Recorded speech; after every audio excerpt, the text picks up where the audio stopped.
저는요, 근래에 가슴이 너무 아프고 힘들어서 솔직히 실제로 가슴이 아픈 건지 아니면 기분 탓으로 이렇게 멍든 듯 내려오는지 잘 모르겠어요. 이런 상태는 사실 수년이 되었고요. 근래 와서 더 심해진 것 같아 가끔 자다가도 끙끙합니다.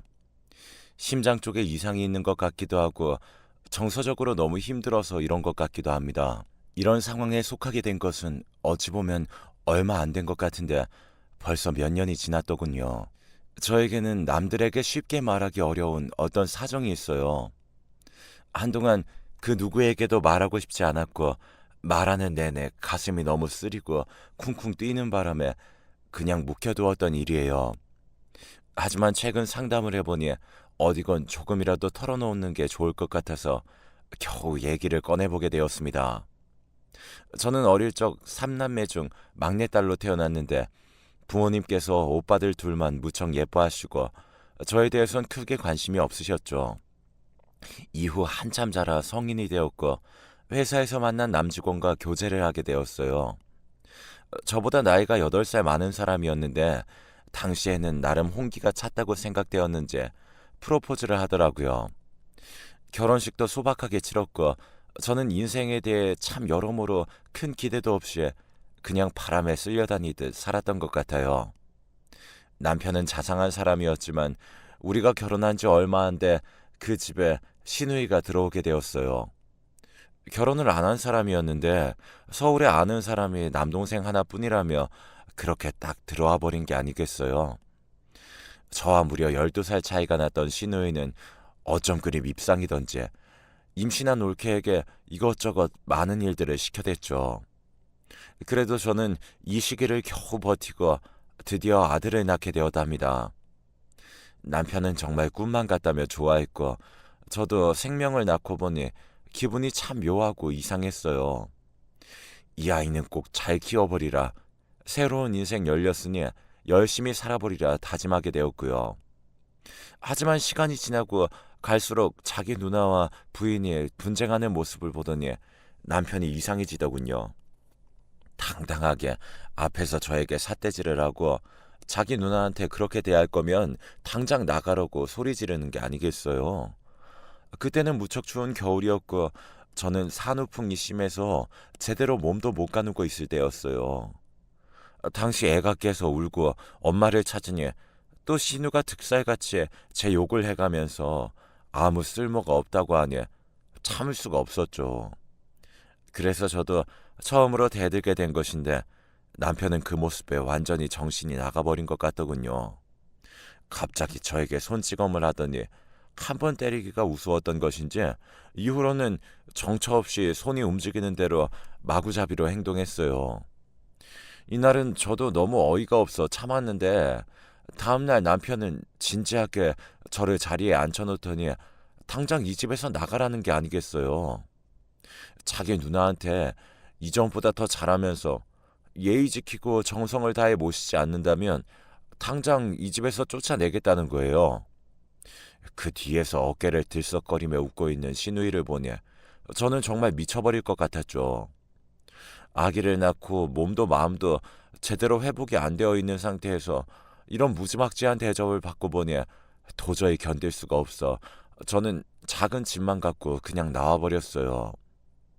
그렇게 며칠을 떠돌다가 아무리 생각해도 내가 갓난아기를 두고 미쳤지 싶어 다시 집으로 돌아갔지만 남편은 여전히 저에게 물리적 행동을 하며 나가라고 자기도 나한테 버릇없이 대드는 여자는 더 맞아도 할 말이 없다며 내쫓더군요.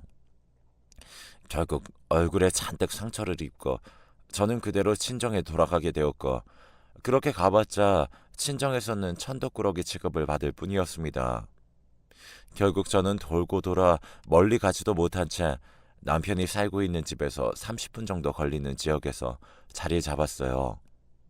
아들을 그 집에 두고 온 것이 못내 마음에 걸려서 내내 힘들게 돈 벌며 주변을 떠돌아다녔고 몰래 그 집 앞에 가서 아들의 모습을 훔쳐보기도 했어요. 그렇게 저는 주변을 떠돌다가 집에 전화해서 아들의 목소리를 듣고 혼자 숨죽여 울며 끊기도 하고 참 힘든 나날들을 보냈습니다. 그러다 초등학교쯤 아들과 본격적으로 연락이 됐고 아들 역시 새로 집에 들어온 계모와의 사이가 무척 안 좋았던지 저를 애타게 찾더군요. 허나 아무리 봐도 남편이 저에게 아이를 보내줄 것 같지 않았기에 성인이 될 때까지 꾸역꾸역 참는 수밖에 없었어요. 그러는 사이 저는 여기저기 일을 옮겨 다니면서 돈을 벌기 시작했고 아주 작은 월세방에서 조금씩 집 사이즈를 키워가며 살아가게 되었습니다. 언젠가는 아들과 같이 살겠다는 꿈을 안고 말이에요. 당시에 아들도 저와 연락에 대해선 자기 아빠나 계모에게 비밀로 하면서 꾸준히 이어오고 있었는데요. 그리하여 이윽고 성인이 되자 독립하겠다는 핑계하에 제 집으로 오게 되었답니다. 20년이 좀 지나서야 저는 겨우 아들과 함께 살게 되었지만 그간 그래도 조금씩 연락하고 남편 몰래 만났던 시간들이 있었기에 아주 어색하진 않았어요. 아들을 그렇게 만나 제 품에서 제가 차려준 밥을 먹이고 얼마 안 되어 군대를 보내게 되었답니다. 아들은 엄마와 같이 살아본 게 얼마 안 되는데 이렇게 또 떨어지는 게 무척 힘들다며 내내 편지를 보내왔고 저도 눈물 지으며 맨날 아들을 위한 기도만 하고 살았어요. 그렇게 길게만 느껴지던 시간이 지나 제대한 아들은 얼마 안 돼 취업을 하게 되었고 그리고 2년 정도 지나 결혼하겠다고 말해왔답니다. 저는 이제 한 집에서 살게 되었고 아들에게 해주고 싶은 것이 많았는데 아들에겐 한창 앞으로 나아가야 할 시간들이 펼쳐진다는 것을 느끼고 참 아쉽게 느껴지기도 했어요. 아이에게 있어 한창 황금같이 느껴지는 그 시기에 같이 있어주지 못한 것이 너무 미안했지만 그렇다고 마냥 붙들고 있는 것은 더 못난 어미인 것 같아 눈물을 머금고 보내줬는데요. 결혼한 지 얼마 안 된 아들이 저에게 갑자기 제안을 해왔어요. 엄마, 나 엄마 모시고 같이 살고 싶어. 와이프 걱정은 안 해도 돼. 이 사람도 친정이 없다 보니까 이렇게 셋이 같이 사는 게 딱히 싫지 않대. 셋이서 같이 살자, 엄마. 응? 이 제안을 듣고 솔직히 기분이 좋지 않을 리가 없었죠. 마음은 너무 좋았지만 그래도 한편으론 걱정을 하고 있었는데 아들과 며느리는 얼른 들어오라며 저를 잡아 끌더군요. 그리해서 셋이 살아가던 와중에 몇 달 지나지 않아 며느리는 임신을 하게 되었답니다. 이때 저는 참 행복이라는 것을 정말 제대로 맛보게 되었던 것 같아요.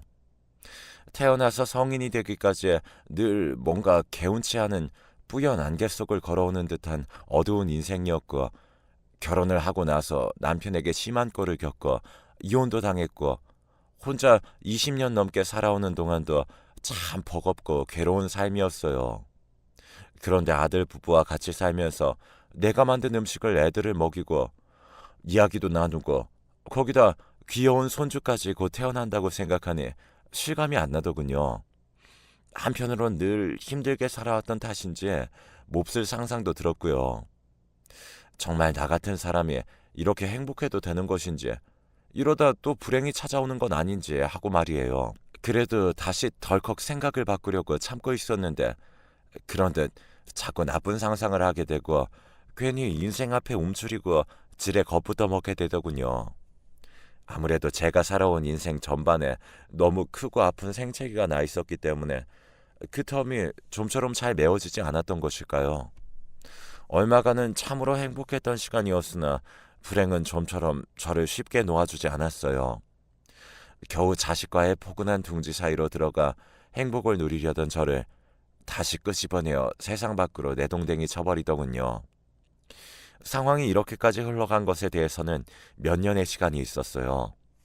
다시 돌아간다면, 그때로 돌아간다면 뭔가 달라졌을까 싶어 아직도 자다가 깨서 허공에 손짓을 하기도 하고 그래놓고 누군가에게 얻어맞은 양 엉엉 울기도 합니다. 그때 실로 아주 끔찍한 사건이 저희 곁으로 찬찬히 흘러들어오고 있었거든요. 당시만 해도 우리 집에 귀여운 손자가 태어난 것으로 한창 시끄러웠고 저는 며느리의 건강이 불쑥 좋지 않은 것을 염려해서 모든 일들을 다 내려놓고 손주 보기에만 힘썼어요. 저 역시 성취하는 몸이었고 젊은 날부터 이때까지 온몸이 나가도록 일만 했었기에 결코 건강하지 않았어요. 하지만 손주는 정말 제대로 키우고 싶었고 아들에게 못해줬던 것을 손주에게 다 해보겠다는 마음으로 모든 것을 올인해가며 키우게 되었답니다. 며느리는 나중에 건강 상태가 점점 심해졌고 손주가 두 돌이 되던 해 그만 갑상선암 판정을 받게 되었어요. 아들의 절망적인 표정을 보자 너무 괴로워서 저라도 힘내지 않으면 안 되겠다 싶었답니다. 저는 한창 힘들어했던 며느리를 신경 쓰기도 하고 매일같이 보채고 울어대는 손주를 업고 놀아주고 먹이느라 무척 피곤하고 지친 날을 보냈어요. 당시 며느리는 친정이 없었기에 이런 모든 역할을 도맡아주는 제가 너무 고맙다고 울기도 했고요. 아들은 우리 모두를 먹여 살리기 위해 밤낮으로 바쁘게 일하고 있으니 정말 정신을 똑바로 차릴 수밖에 없었죠. 이후 며느리는 수술 결과가 크게 나쁘지 않은 상태로 퇴원하게 되었고 추후 관리가 필요하긴 하지만 아주 통탄스러울 정도로 힘든 상황은 아니었어요. 그래도 집에서 일단은 쉬며 조금씩 상황을 보고 있었는데 큰일이 일단락되어지고 나니 저도 긴장이 풀렸는지 제가 몸살이 다 날 것 같더군요. 그래도 평소처럼 집을 치우고 애들 먹을 거리를 만들고 손주를 여전히 챙기며 간신히 몸에 오르는 열을 견뎌내고 있었어요. 그런데 왜 하필 그때 그런 비극이 일어나야 했는지 저는 도통 받아들일 수가 없어요. 그날 며느리며 저며 손주며 한낮에 다들 기력이 떨어져서는 집에서 낮잠을 자고 있었어요. 평소 저는 낮잠 같은 걸 자는 타입이 아닌데 어지간히 몸이 지쳐 있었던 거죠. 얼마 안 되어 3살배기 손주가 일어나서는 저를 흔들어 깨우며 할미 할미 하며 밖에 나가자고 울더군요. 온몸이 아주 무거운 이불에 쌓인 마냥 좀처럼 일어나기 힘들었지만 어쩔 수 없었죠. 손주가 심심하다고 그 땡볕에 밖에 나가자고 울어대니 몸이 아프고 힘든 제 엄마를 대신해서 할머니라도 나가줘야 했어요. 그렇게 저는 손주를 데리고 물 한 병과 손수건을 챙겨서 같이 밖에 나갔고 근처에 있는 시장을 힘없이 돌기 시작했어요.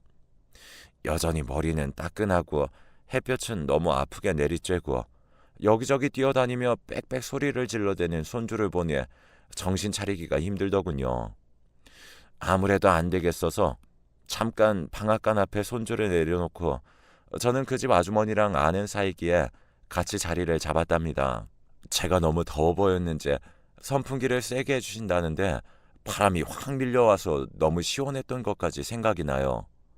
그래서 손주를 무릎에 앉혀 같이 땀이라도 닦으려는데 이때 뭔가 오금이 저리는 듯한 순간 아찔하고 싸늘한 느낌이 온몸에 끼치는 거예요. 저도 모르게 숨이 턱 멎어버렸고 심장이 멈춘 듯 그냥 그렇게 몇 초 머뭇거리면서 주변을 둘러봤어요. 그리고 뒤늦게 입에서 몇 마디가 터져 나왔고요. 민준아, 민준아, 민준이 어딨냐? 피가 거꾸로 솟는 듯 온 심장이 요동치면서 저는 미친 듯이 손주를 불러댔어요. 분명 손주를 업고 이 방앗간으로 들어왔고 의자를 끌어와서는 앉혀서 아주머니랑 아주 찰나의 순간으로 인사를 나눴는데 그리고 선풍기를 갖다 대주시는 그 몇 분 안 되는 사이에 제 시야에서 손주가 사라져버린 겁니다. 당시 제가 완전히 넋이 나가 있었는지 아주머니조차 놀라서 같이 소리를 지르던 게 생각나요. 어머 할머니, 손주 없어진 거예요? 어떡해? 아니, 아까 여기 애 못 봤어요? 이때 날씨가 덥기도 했지만 워낙 긴장하고 심장이 쪼그라들어 그런지 제 몸에 있는 땀구멍이랑 땀구멍은 모두 다 분수라도 터진 듯 땀이 심하게 쏟아져 나오기 시작했어요. 머리도 풀어져 눈앞을 가리는데도 저는 그냥 정처 없이 뛰어다니며 손주의 이름을 불렀고 누가 내 심장을 뒤에서 꽉 움켜쥔 듯한 압박감을 느끼면서 어지란 머리로 찾아다녔죠. 그때 속으로 계속해서 손주가 어딘가 있을 거라며 분명 저 골목을 돌거나 이 앞집 어딘가에서 보일 거라며 그 속을 헤치고 다니듯 마구잡이로 다녔고 입술을 너무 꽉 깨물어서 쓴맛이 날 정도였죠. 하지만 그렇게 넓지도 않은 시장 한 골목에서 아무리 들춰보고 뛰어다녀도 손주의 뒷공무니도 보이지 않았고 뒤늦게 눈물이 터져 나오기 시작했습니다. 그러면서 직감이 들더군요. 이제 나는 내 명대로 살 수 없겠구나. 애가 내 눈에 나타나지 않는 한 살아도 죽은 송장처럼 살게 되겠구나 하는 걸 말이에요. 나중에 안면 있는 시장 사람들이 이를 어쩌면 좋냐며 자기들도 찾아보겠다고 연락 주겠다고 했지만 저는 그대로 집에 들어갈 수 없었어요. 안 그래도 몸이 안 좋고 위태위태하던 날이었는데 결국 그대로 정신을 잃고 쓰러져서야 저는 시장 밖으로 운반되어 나올 수 있었어요. 정신이 들어 눈을 떠보니 눈물 어린 눈으로 저를 바라보고 있는 아들과 며느리가 눈앞에 있더군요. 몸에 남아있는 모든 힘을 다 끌어내어 손주를 찾아내려고 물었어요. 그렇게 물어봤는데 아들은 제 눈을 한참 보다가 서서히 눈을 내리더니 이내 질끈 감더군요. 그리고 찬찬히 말해주는데 저는 또다시 기절할 뻔했습니다. 그냥 이 모든 걸 내가 감당할 수 있으면 좋을 텐데, 모든 짐이 나에게 지워지면 좋을 텐데 왜 그렇게는 할 수 없는 걸까요? 제가 정신을 잃고 시간이 조금 지나 손주의 행방이 알려졌는데 알고 보니 손주는 제 손을 떠나 시장 밖으로 빠르게 빠져나갔고 건너편에 있는 도로까지 갔던 모양입니다. 아무것도 모르는 그 아기가 그저 앞만 보고 아장아장 빠르게도 가던 우리 아기가 그때 엄청난 속도로 달려오는 오토바이에 그만 큰 사고를 당하고 말았고 그쪽 도로에 있던 사람들은 보호자도 없이 아기 혼자 이렇게 걸어나와 당한 처참한 사고를 보며 말을 잇지 못했다고 합니다. 마치 심장이 뜯겨나가는 듯 지옥 같은 마음으로 머리를 몇 번이나 내 주먹으로 쳐댔고 아들과 며느리는 양쪽에서 뜯어말리며 같이 울기 시작했어요. 이 집에 손주가 없는 채로 맞게 된 그날의 어두운 저녁은 정말이지 너무나 끔찍하고 공포스러웠어요. 평소 신던 소리나는 찍찍이 신발이 아닌 자그만 샌들을 신겨서 보냈는데 그게 얼마나 후회가 되던지요. 현관 앞에 놓여있는 주인 없는 그 찍찍이 신발을 보고 있자니 저는 또 그걸 가슴에 품고 꺽꺽거리며 울고 그대로 또 밖으로 뛰쳐나가려는 걸 애들이 잡아서 다시 주저앉았어요. 그렇게 셋이 마치 짐승 울음소리 마냥 소리를 내어가며 며칠 밤을 울었습니다. 이 동네 사람들에게도 이 소문이 퍼졌는지 그렇게 예민하게 굴고 날뛰는 소리만 나도 쫓아와서는 난리를 쳤죠. 옆집 사람들은 우리 셋이 몇 날 며칠을 그렇게 울고 고함을 질러대는데도 아무도 찾아오지 않았어요. 도리어 마주칠 때마다 차마 사정을 묻지도 못하고 같이 눈물을 짓더군요. 이런 반응들도 반응들이지만 저는 매일같이 조여오는 죄책감과 손주를 향한 그리움을 견딜 수 없어 매일매일 미쳐가는 나날들의 연속이었습니다. 아들도 넋이 나가 회사를 쉬고 멍하니 앉아있는 모습을 보니 가뜩이나 건강상태 나쁜 며느리가 매일 밤 숨죽여 베개를 얼굴에 파묻고는 우는 모습을 보고 있으니 이 집에 내가 이렇게 숨쉬고 있는 자체가 정말 큰 죄 같더군요. 우리 아들은 어쩜 이렇게 복이 없을까? 자랄 때도 애미 사랑받지 못하고 평생 힘들게 컸는데 겨우 그 엄마 만나서 잘 살아보려고 했더니 엄마가 자기 생떼 같은 자식을 잃어버렸다니 저는 아들 앞에 죽어서 사죄를 해도 모자란 죄인이었어요. 그렇게 눈만 마주치면 울어대는 일상을 더 이상 이어갈 수 없었고 아들과 며느리 보기가 너무 죄스러워 저는 밤에 도망치듯이 집을 나오게 되었답니다. 며칠 정도 버틸 수 있을 만한 돈만 지갑에 우겨놓고 짐도 얼마 없는 상태로 나오면서 버스 안에서 가슴을 찢어가며 울었어요. 왜 인생은 반복되는 것인가? 수십 년 전 남편과 살던 집에서 쫓겨났던 날이 차라리 나았을까? 손주를 이 세상 어딘가에서 놓쳐버린 할머니의 모습으로 이렇게 밤에 도망쳐 나오는 내 모습이라니 하며 그렇게 그냥 죽고 싶을 뿐이었습니다. 그렇게 쓸모없는 이런 목숨도 그래도 생명이라고 시간이 지나 굶고 기력이 없으니 육체적인 것으로 괴로워져서 또 살아야겠다는 생각이 드는 걸 보니 인생이란 게 참으로 잔인하다는 생각이 들더군요. 그냥 그렇게 계속 떠돌이 생활을 하고 아무 말도 안 하고 어느 식당에 들어가서 일을 하고 며칠 머물다 나오고 점점 지방으로 내려가게 되면서 간신히 입에 거미줄만 치지 않을 환경으로 여기저기 밭일해주며 살아왔어요. 그렇게 시간이 한참을 지나고 또 지나 어느덧 4, 5년 정도의 시간이 흘러가게 되었어요. 이쯤 되니 저는 억지로라도 아주 조금이라도 제 머릿속에서 손주나 아들, 며느리에 대한 생각을 떠올리지 않도록 노력하게 되더군요. 그들을 생각하는 순간 저는 머리끝부터 발끝까지 번개라도 얻어맞은 듯 아무것도 제대로 할 수가 없었어요. 목이 메어오면서 눈가가 뭐에 찔린 듯 아파오면서 눈물이 쏟아져 나오고 원래대로 다시 마음을 잡는 데까지 수십 분의 시간이 걸렸습니다. 그냥 숨이 붙어 있어서 사는 주제에 그들을 떠올릴 때마다 심장이 뭐가 뚫린 듯 견딜 수 없는 아픔이 저를 괴롭히다 보니 내 주제에 또 살겠다고 그 통증을 피하고 싶었던 모양이에요. 저도 참 비겁하고 졸렬한 인생인 것 같네요. 이런 저를 욕하셔도 할 말이 없습니다. 저 또한 그렇게 생각하고 있으니까요. 이렇게 살아오던 중 얼마 전에 한 재래시장에서 믿을 수 없는 경험을 하게 되었어요. 그쪽에는 자그마한 분식집이 있고 거기에 할머니가 내 또래라서 가끔 일을 도와주며 저도 푼돈을 받아가며 뒤편에 있는 작은 공간에서 살고 있었는데요. 그날도 여지없이 도와주러 나갔는데 웬 아이 엄마가 유모차를 끌고 온 거예요. 사실 아기를 보는 것조차도 괴로워서 잘 안 보려고 했는데 이날따라 아이 엄마가 저에게 말을 활발하게 거는 것이 어쩔 수 없이 아이 쪽으로 시선이 가더라고요. 별뜻 없이 유모차 안을 들여다본 순간 앞쪽으로 삐쭉 나와 있던 발부터 왠지 모르게 저는 눈을 뗄 수 없었어요. 갈색의 자그만 샌들, 마치 우리 손주가 신었던 것과 무척 비슷한 것을 신고 있는 발이 보이더군요.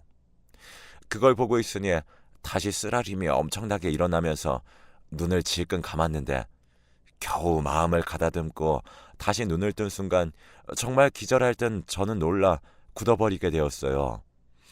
아이가 떨 것 같다며 이제 막 낮잠 자고 깼다면서 아이 엄마가 유모차 덮개를 채웠는데 그 안에 누워있던 아이와 제 눈이 마주쳤기 때문이에요. 보아하니 2~3살 정도는 되어 보였는데 얼굴에 김이 열 정도로 제 눈에 낯이 익었어요. 눈꺼풀이 통통한 데다가 살짝 중간에 꺾인 갈매기 눈썹에 눈 밑으로 희미한 다크서클까지 우리 손주의 얼굴 언저리가 조금 느껴지는 얼굴이었어요. 너무 당황스러워서 한참을 시선 고정한 채 저는 계속 보고 있었고 아이 엄마는 떡볶이 얼른 좀 싸달라고 하더라고요. 하지만 그런 말이 귀에 제대로 박혀 들어오겠어요? 아이는 저를 움직이게 할 수 없었고 계속 넋을 놓고 아이 얼굴만 쳐다보게 되었어요. 아이도 제가 계속 쳐다보니 저를 마주보게 되었고 자기 엄마와 저를 왔다 갔다 보더라고요. 이때부터 머릿속이 뿌얘지면서 저는 겨우 아이를 불러보게 되었어요. 수년간 감히 입에 담지 못했던 소리를 가까스로 뿜어내면서 말이에요. 민준아, 민준아, 민준아. 아이는 점점 눈이 커지더니 뭔가 재밌다는 표정을 지었으나 반복해서 부르며 팔을 세게 잡는 제 모습에 놀랐는지 이내 얼굴을 찡그리더군요. 그러다 울음이 터져 몸을 막 움직이는데도 저는 끝내 놔줄 수가 없어 계속 이름을 불렀고 아이 엄마는 제 등이며 팔을 때려가며 뭐 하는 거냐며 소리를 마구 질러대기 시작했어요. 결국 지나가는 사람이 이 소동을 보고 경찰에 신고를 했고 끝내 마음을 다잡지 못하고 계속 흐리멍텅한 상태로 경찰서에 가게 되었습니다. 아이 엄마는 흥분해서 고래고래 소리를 질러댔고 그 집 아빠도 와서 할머니 미쳤냐며 온갖 욕을 해대더군요. 나중에 설명을 해주시는데 그 아이는 그냥 어디까지나 그 집 아이일 뿐이었고 제 손주랑은 그저 아주 조금 비슷한 구석이 있었던 것 같아요. 온갖 폭언과 욕을 듣고 경찰이 말리고 있는 사이에 저도 좀 정신이 들고 그제서야 선명하게 상황 파악이 되더군요. 생각해보면 우리 손주가 살아있었다고 해도 그보다는 1~2살 더 많았을 텐데 저도 점점 정신이 온전치 않게 되는 것인지 스스로도 약간 겁이 났어요. 그렇게 힘없이 멀뚱멀뚱 서 있는데 이 연락이 우리 아들에게까지 미치게 되었나 봐요. 몇 년간을 쭉 아무런 연락도 안 하고 드문드문 여기저기 떠돌며 살아왔는데 그 사이 아들은 실종 신고를 해두었다더군요. 이 일로 하는 수 없이 아들과 며느리를 만나게 되었는데 둘은 저를 붙잡고선 한참을 울며 말을 잇지 못하더군요. 사실 저도 이쯤 되니 내가 뭘 어쩌고 싶은 건지 딱히 아들과 며느리를 만나고 싶지 않은 것도 만나고 싶은 상황도 아니었지만 그저 이렇게 마주하게 되니 꼭 수도가 터져버린 마냥 곡을 해대며 우는 수밖에 없더군요. 이후로 아들과 며느리는 저를 데리고 다시 서울로 올라왔고 며느리의 권유로 인해 정신과 쪽 치료를 받고 있어요. 그런 거 다 필요 없다고 죄인인 내가 이곳에 오래 머물 수 없다고 했지만 아들의 말이 저를 너무 아프게 하더군요. 엄마, 나한테 엄마까지 없으면 어떡해. 우리 모두가 아프니까 그러니까 더 같이 있어야 해. 더 오기로 셋이서 열심히 살아야 해. 제발 가지 마. 알게 모르게 나는 또 아들에게 큰 상처를 줘버렸던 게 아닌지 참으로 쓸모없고 민폐인 인생인 것 같습니다. 하지만 이런 엄이라고 해도 아들은 나를 필요로 해주고 있으니 어떻게든 살아가야 하겠죠. 그 부분이 한편으론 고마우면서도 한편으로는 죽고 싶을 만큼 미안해서 어디론가 사라져버리고 싶기도 하고 그런 날들을 보내고 있습니다. 이런 제 이야기 들어주셔서 참으로 고맙고 감사하고 저 같은 사람도 살아야 할 이유가 있는 것이겠죠. 몇 년 만에 남에게 내 얘기를 하는 것이라 좀 떨리기도 하지만 그래도 겨우 털어놓게 되었어요. 들어주셔서 고맙고 감사합니다.